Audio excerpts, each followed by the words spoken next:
की फ़ौजें वहाँ पे हैं, और जब तक उसकी फ़ौजें वहाँ पे हैं, जब तक किसी तरह का पाकिस्तान भारत के दरमियान कोई पीस नहीं होता, तब तक ये मसला हल नहीं होगा। और भारत भारत बात करने को तैयार नहीं है। कम से कम पिछले 10 सालों से, जब से मोदी हुकूमत में है, वो भारत बात करने को तैयार नहीं है। वो उसका एक डिफरेंट स्टैंड है, और वो बात तब करेगा जब उसकी मर्ज़ी के मुताबिक जो है वो चीज़ें होंगी। और अभी भारत बात करने के मेरा नहीं ख्याल से तैयार है, जब तक कि कोई और हुकूमत नहीं आएगी, कोई ऐसी हुकूमत जो फ्लेक्सिबल हो, या कोई ऐसी हुकूमत जिसके अंदर बीजेपी का जो इन्फ्लुएंस कम हो, वो बात कर सकती है, कांग्रेस खास तौर पे, या कोई और पार्टी। लेकिन अभी तक भारत जो है वो पाकिस्तान के साथ बात करने की किसी मूड में नहीं है।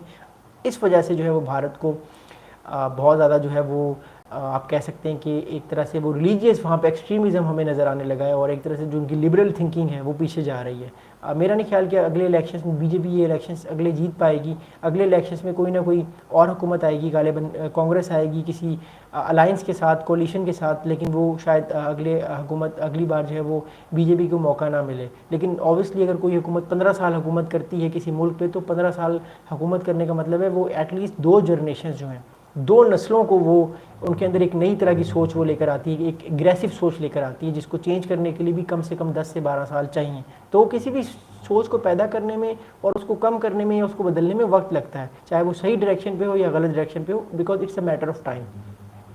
तो मोदी जो है वो इसी तरह की जो है वो चीज़ें कर रहे हैं, आबादकारियाँ कर रहे हैं। कश्मीर में जो आबादकारियाँ जो हैं वो इसराइल जो कर रहा था फ़लस्तीन में, तो ये एक तरह की सिमिलैरिटीज़ है। आगे जो है Delhi has approved the construction of Hindu only settlement इन कश्मीर। दिल्ली ने सिर्फ हिंदू जो है वो सेटलमेंट कर सकते हैं कश्मीर में, इस तरह का एक अप्रूवल दिया है। Described even by Indian official as mirroring the Jewish only settlement in the occupied West Bank. जिस तरह यहूदी जो है वो वेस्ट बैंक में उनकी सेटलमेंट इसराइल करता है ताकि यहूदियों की तादाद बढ़ जाए, मुसलमान कम हो, और एक तरह से वो एनेक्स कर ले। ऑलरेडी उसने किया हुआ तो है एक तरह से एनेक्स, लेकिन वो उसको ऑफिशियली भी कर ले वेस्ट बैंक को एनेक्स अपने अंदर, ताकि फिर ये मुसलमानों को कहने का जवाज़ ना मिले कि हम यहाँ पे ज़्यादा हैं तादाद में, और एक तरह से वो वोटिंग कराए, और जो यहूदी होंगे ज़ाहिर बात है वो तो कहेंगे कि ये हिस्सा अब इसराइल का है।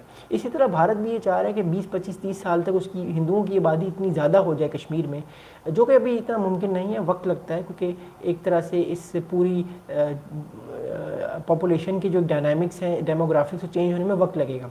तो इसको बदलने में भारत अभी एटलीस्ट 20-25 साल तक तो इस काम को करेगा तेज़ी से, ताकि इससे ये हो कि उनकी पॉपुलेशन बढ़े, और फिर कोई कंसेंसस करा के भारत एक तरह से वो लोगों को अपने कह दे कि अब कश्मीर भारत का ही हिस्सा रहेगा। खैर वो ऑलरेडी उसने उसको पर एनेक्सेशन तो की हुई है, ऑलरेडी उस पर कब्जा तो किया हुआ है।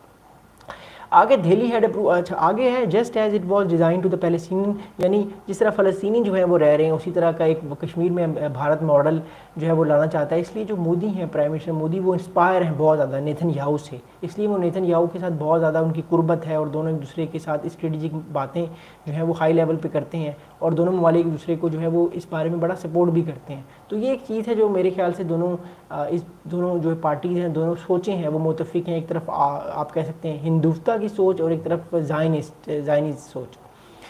आगे जो है वो ये आर्टिकल लिखता है, but as Kashmiri will tell you living in the most militarise zone on the planet where Indian troops operate. अच्छा, ये वही बात है कि जिस तरह कश्मीरी एक मिलिटराइज जोन में रह रहे हैं, उनकी फ़ौजें यहाँ पे हैं, ऑपरेशंस करती हैं लोगों के अगेंस्ट। इसी तरह इसराइल में भी जो फ़ौजें हैं वो बहुत सारे मिलिट्री ऑपरेशंस करती हैं बहुत सारे लोगों के अगेंस्ट, गज़ा में या वेस्ट बैंक में या और अरब कंट्रीज़ में। ख़ास तौर पे मैं फ़लस्तीनियों की बात करूँगा, तो मेरे ख्याल से वो चीज़ जो है वो उस चीज़ को आगे आने वाले वक्त में चेंज भी कर सकती है, बदल भी सकती है। बट एज ऑफ नाउ जो है वो फ़लस्तीनी जो है वो एक तरह के डायलामा में है, और उस डायलामा में आने का जो सबसे बड़ा उनका नुकसान है, सबसे बड़ा जो मसला है, वो ये प्रॉब्लम है कश्मीरियों का कि कश्मीरी जो है वो एक तरह से एक बोन ऑफ कंटेंशन का शिकार है पिछले 70 साल से। एक तरफ पाकिस्तान है, दूसरी तरफ भारत है। कश्मीरियों को उनकी हक़ राही दही नहीं मिल रही, ख़ास तौर पे भारत में। इस वजह से वो जो है वो उस चीज़ को प्रॉब्लम क्रिएट हो रही है उनके लिए, कश्मीरियों के लिए, और उस प्रॉब्लम को क्रिएट होने की वजह से वो अपने आप को जो है वो वीक फील कर रहे हैं।